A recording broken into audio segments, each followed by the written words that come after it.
Petition എവിഡൻസിന് value ഉണ്ടോ? ഉണ്ടോ? ഉണ്ടോ? ഇല്ല. പക്ഷെ നമ്മുടെ മാഡം പറയണെന്ന് വെച്ചാല് അതേ ഞാൻ എവിഡൻസിൽ എടുക്കൂ എന്ന്. നടൻ ദിലീപിന് പിന്തുണയും മലയാള സിനിമയിലെ വനിതാ കൂട്ടായ്മയായ വിമൻ ഇൻ സിനിമ കളക്ടീവിനെ ശക്തമായി വിമർശിച്ചും ശ്രീനിവാസൻ. നടി ആക്രമിക്കപ്പെട്ട കേസിൽ ദിലീപിനെതിരെയുള്ളത് കെട്ടിച്ചമച്ച കഥയാണെന്ന് ആരോപിച്ച ശ്രീനിവാസൻ WCCയുടെ ഉദ്ദേശമെന്തെന്ന് മനസ്സിലാകുന്നില്ലെന്നും പറഞ്ഞു. പുതിയ ചിത്രമായ കുട്ടിമാമിയുടെ പ്രചരണാർത്ഥം മനോരമ ന്യൂസിന് അനുവദിച്ച പ്രത്യേക അഭിമുഖത്തിലാണ് ശ്രീനിവാസൻ നിലപാട് വ്യക്തമാക്കിയത്.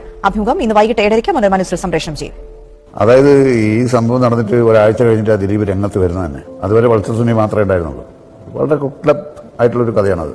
MJ ആയിരുന്നു എന്നുള്ളത് നമുക്ക് പല സംഗതികളും കേട്ടാൽ മനസ്സിലാവും.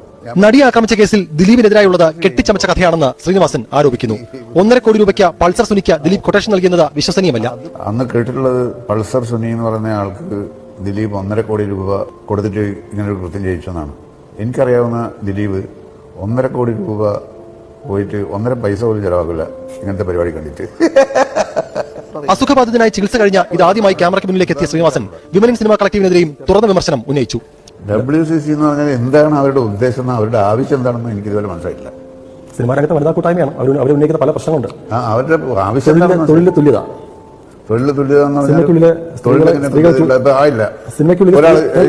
ഞാൻ പറയട്ടെ ഒരു കാര്യം, അതായത് 100 മീറ്ററിൽ ലോക റെക്കോർഡ് ആണുങ്ങൾക്ക് എത്രയാണെന്ന് അറിയാമോ? 9 പോയിന്റ് സംതിങ് ആണ്. സ്ത്രീകളുടേത് ഏകദേശം ഒരു 11 സെക്കൻഡ് മറ്റാണ്. അപ്പോൾ വ്യത്യാസമുണ്ടല്ലോ. ഇതെങ്ങനെ തുല്യത ഉണ്ടാവുക? ഒരു സംഘടനയെയും നശിപ്പിക്കാനല്ല താൻ സംസാരിക്കുന്നതെന്നും ചില കാര്യങ്ങൾക്ക് അതിർപരമ്പുകൾ ഉള്ളതുകൊണ്ട് കൂടുതൽ പറയുന്നില്ലെന്നും ശ്രീനിവാസൻ പ്രതികരിച്ചു. നടി ആക്രമിച്ച കേസിൽ ഹൈക്കോടതിയിൽ അപ്പീൽ നൽകാൻ സർക്കാർ അനുമതി. ഡിജിറ്റൽ തെളിവുകൾ നിസ്സാര കാരണങ്ങളാൽ തള്ളിയെന്നും ദിലീപിനെ വെറുതെ വിട്ടതിൽ വീഴ്ചയുണ്ടെന്നും DGPയും സ്പെഷ്യൽ പ്രോസിക്യൂട്ടറും സർക്കാരിനെ അറിയിച്ചു. ക്രിസ്മസ് അവധിക്ക് ശേഷം ഹൈക്കോടതി ഡിവിഷൻ ബെഞ്ചിൽ അപ്പീൽ നൽകും. തെളിവുകളുടെ ഖനിയാണ് 8ാം പ്രതിയായ ദിലീപിന്റെ ഗൂഢാലോചന തെളിയിക്കാൻ പ്രോസിക്യൂഷൻ ഹാജരാക്കിയതെന്നും എന്നാൽ ഇവ പരിശോധിക്കുന്നതിൽ വിചാരണ കോടതിക്ക് വീഴ്ച പറ്റിയെന്നുമാണ് അപ്പീൽ അനുമതിക്കുള്ള ശുപാർശയിൽ പ്രോസിക്യൂഷൻ ഡയറക്ടർ ജനറലും സ്പെഷ്യൽ പ്രോസിക്യൂട്ടറും സർക്കാരിനെ അറിയിച്ചത്. മെമ്മറി കാർഡിലെ ദൃശ്യം ദിലീപിന്റെ കയ്യിൽ ഉണ്ടായിരുന്നു എന്നതിന്റെ പ്രധാന തെളിവായിരുന്നു സഹോദരൻ അനൂപിന്റെ ഫോണിൽ നിന്ന് കിട്ടിയ ദൃശ്യങ്ങളുടെ സീൻ ബൈ സീൻ വിവരണം. 2017 ഡിസംബറിലാണ് ഈ വിവരണം ഫോണിൽ ഷൂട്ട് ചെയ്തത്. ദിലീപിന്റെ വീട് നിൽക്കുന്ന പത്മസരോവരമായിരുന്നു അപ്പോൾ ഫോൺ ലൊക്കേഷൻ. മെമ്മറി കാർഡിലെ ദൃശ്യം പ്രത്യേക ആപ്പ് ഉപയോഗിക്കാതെ ഇത്ര വ്യക്തമായി എഴുതിയെടുക്കാനാകില്ല. പ്രോസിക്യൂഷൻ ഹാജരാക്കിയ 228ാം സാക്ഷി APPയുടെ മൊഴിയും ഇത് ശരിവെക്കുന്നു. എന്നാൽ സാധ്യമല്ല, അതിന് കഴിയില്ല എന്ന മൊഴിയിൽ വ്യക്തതയില്ലെന്ന് പറഞ്ഞാണ് സുപ്രധാനമായ തെളിവ് കോടതി തള്ളിയത്. ഇത്തരത്തിൽ നിസ്സാര കാരണങ്ങൾ ചൂണ്ടിക്കാട്ടിയാണ് ദിലീപിനെതിരായ തെളിവുകൾ തള്ളിയതെന്നാണ് വാദം. ഇതടക്കം 100ലേറെ വീഴ്ചകളാണ് അപ്പീൽ നൽകാനുള്ള കാരണമായി DGP സർക്കാരിന് നൽകിയത്. സർക്കാർ അനുമതി ലഭിച്ചതോടെ ഹർജി തയ്യാറാക്കാനുള്ള നടപടിക്രമങ്ങൾ പൂർത്തിയാക്കിയാണ് DGP ഓഫീസ്. ക്രിസ്മസ് അവധി കഴിഞ്ഞ് ജനുവരി 5-ന് ഹൈക്കോടതി ആരംഭിക്കും. അന്ന് തന്നെ അപ്പീൽ നൽകാനാണ് നീക്കം. നമസ്കാരം കൂട്ടുകാരെ. മലയാള സിനിമയുടെ കുലപതികളിൽ ഒരാളാണ് നടൻ ശ്രീനിവാസൻ എന്ന അതുല്യ കലാകാരൻ. അദ്ദേഹത്തിന്റെ വിയോഗം എന്ന് പറയുന്നത് നമ്മൾ എല്ലാവരെയും ദുഃഖത്തിലാഴ്ത്തിയ ഒന്നായിരുന്നു. എന്നാൽ ആ വിയോഗത്തിന് പിന്നാലെ സോഷ്യൽ മീഡിയയിൽ ഉയരുന്ന ചില ചർച്ചകൾ ദിലീപ് മഞ്ജു വാര്യർ തർക്കങ്ങളിലേക്കും നടി ആക്രമിക്കപ്പെട്ട കേസിലേക്കുമാണ് വിരൽ ചൂണ്ടുന്നത്. മഞ്ജു വാര്യർ എന്തുകൊണ്ട് വന്നില്ല? മറ്റു താരങ്ങൾ എവിടെയായിരുന്നു? അതുമല്ലാതെ കഴിഞ്ഞ ദിവസം വന്ന ഒരു വീഡിയോ നിഖില വിമലുമായി ബന്ധപ്പെട്ടത്. എന്തായാലും ഈ കാര്യങ്ങളിലൊക്കെ നമുക്കൊന്ന് വിശദമായിട്ട് തന്നെ പരിശോധിക്കാം. ആദ്യം നമുക്ക് നിഖില വിമലിന്റെ കേസ് നോക്കാം. കഴിഞ്ഞ ദിവസം വന്ന ഈ ഒരു വീഡിയോയിലെ സത്യം എന്താണ്? അതായത് ചില ഓൺലൈൻ ചാനലുകളിലാണ് ഈ ഒരു കൗതുകകരമായിട്ടുള്ള വാർത്ത വന്നത്. ശ്രീനിവാസൻ സാറിന്റെ വീട്ടിൽ വെച്ച് ദിലീപ് നിഖില വിമലിനെ നോക്കിയെന്നും അതിലെന്തോ അസ്വാഭാവികത ഉണ്ട് എന്നുള്ള രീതിയിലായിരുന്നു ആ ചർച്ചകൾ. സത്യത്തിൽ ഒരു പൊതുചടങ്ങിൽ 2 താരങ്ങൾ ഒരേ സ്ഥലത്ത് വരുമ്പോൾ പരസ്പരം നോക്കുന്നതോ സംസാരിക്കുന്നതോ ഒക്കെ തികച്ചും സ്വാഭാവികമാണ്. നിഖില വിമലിനെ നമുക്കറിയാം, തന്റെ നിലപാടുകളൊക്കെ കൃത്യമായിട്ട് പറയുന്ന ഒരാളാണ്. അന്ന് അവിടെ നടന്നത് വെറും ഒരു നോട്ടം മാത്രമാണോ അതോ അതിന് കൂടുതൽ എന്തെങ്കിലും ഉണ്ടോ എന്ന് ചാനലുകളാണ് വ്യാഖ്യാനിക്കുന്നത്. ക്യാമറ കണ്ണുകൾ എപ്പോഴും ഇത്തരം ചെറിയ മൂവ്മെന്റ്സിന്റെ പിന്നാലെയാണ്. ഒരു സെക്കൻഡ് നീണ്ടു നിൽക്കുന്ന ഈ ഒരു നോട്ടത്തെ സ്ലോ മോഷനിലിട്ട് ബാക്ക്ഗ്രൗണ്ട് മ്യൂസിക് നൽകി വലിയൊരു ഗൂഢാലോചന പോലെ അവതരിപ്പിക്കുന്നത് ഇന്നത്തെ സോഷ്യൽ മീഡിയ കാലത്ത് ഒരു രീതി തന്നെയാണ്. ഇനി ദിലീപ് അത്രയും രൂക്ഷമായിട്ട് നോക്കിയതാണോ? ഇതിലൊക്കെ എത്രത്തോളം കഴമ്പുണ്ട് എന്ന് നമുക്ക് തന്നെ ചിന്തിക്കേണ്ടതുണ്ട് അല്ലേ? എന്തായാലും കണ്ണുകൊണ്ട് കാണുന്നത് അതൊക്കെ സത്യമാണോ എന്നറിയില്ല. ഒരു മരണ വീട്ടിൽ സംഭവിച്ചതാണ്. ആ ഒരു നോട്ടത്തെ മാത്രം ഇത്രത്തോളം എന്തിനാണ് വിവാദം ഉണ്ടാക്കണേന്ന് അറിയില്ല. എന്തായാലും ഈ ഒരു കാര്യം ചിലപ്പോൾ ചാനലുകളിലായിരിക്കും അവരും അറിഞ്ഞിട്ടുണ്ടാവുക അല്ലേ? എന്തായാലും വലിയ രീതിയിൽ ഈ ഒരു വിവാദം ചർച്ചയാവുകയാണ്. ഇനി മറ്റൊരു വിവാദമായിരുന്നു മഞ്ജു വാര്യരുടെ അസാന്നിധ്യവും അതുപോലെ തന്നെ മറ്റു നടന്മാരുടെ അസാന്നിധ്യവും. നടൻ ശ്രീനിവാസനെ അവസാനമായിട്ട് ഒരു നോക്ക് കാണാൻ മഞ്ജു വാര്യർ എത്തിയില്ല എന്നതും വലിയ വാർത്ത തന്നെയായിരുന്നു. ദിലീപ് അവിടെ ഉണ്ടായിരുന്നത് കൊണ്ടാണോ അവർ വരാത്തത് എന്ന് വരെ പലരും ചോദിച്ചു. ഏതായാലും ഇതിനെ നമുക്ക് മറ്റൊരു രീതിയിൽ കൂടി കണ്ടു നോക്കാല്ലേ. അതായത് മഞ്ജു ആ ടൈമില് മറ്റെവിടെയെങ്കിലും ഷൂട്ടിംഗ് തിരക്കുകളിലോ ആയിക്കണം, അല്ലെങ്കിൽ ദൂര സ്ഥലങ്ങളിലോ ആയിരുന്നേക്കാം. അതുകൊണ്ടായിരിക്കും വരാൻ സാധിക്കാത്തത്.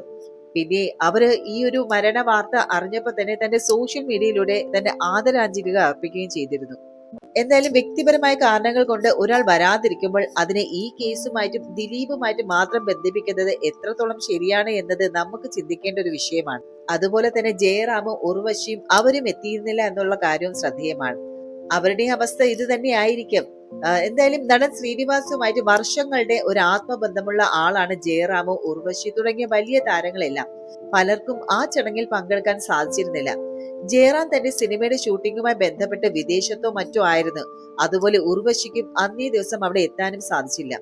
ഉർവശി കാര്യം അറിഞ്ഞപ്പോൾ തന്നെ മീഡിയകളോട് സംസാരിക്കുകയും ആദരാഞ്ജലികൾ അർപ്പിക്കുന്ന ആ വീഡിയോ ഒക്കെ നമ്മൾ കണ്ടതാണ്.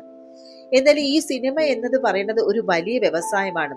മുൻകൂട്ടി നിശ്ചയിച്ച പല ഷെഡ്യൂളുകളും അവർക്ക് മാറ്റിവെക്കാൻ പലപ്പോഴും ഈ താരങ്ങൾക്ക് സാധിക്കാറില്ല. എന്തായാലും അതുകൊണ്ടൊക്കെ തന്നെ ഇത്തരം സാഹചര്യങ്ങൾ വരുമ്പോഴാണ് ഇത്തരത്തിൽ എല്ലാ സെലിബ്രിറ്റികൾക്കെതിരെ അതായത് വിമർശനങ്ങൾ ഉയരുന്നത്.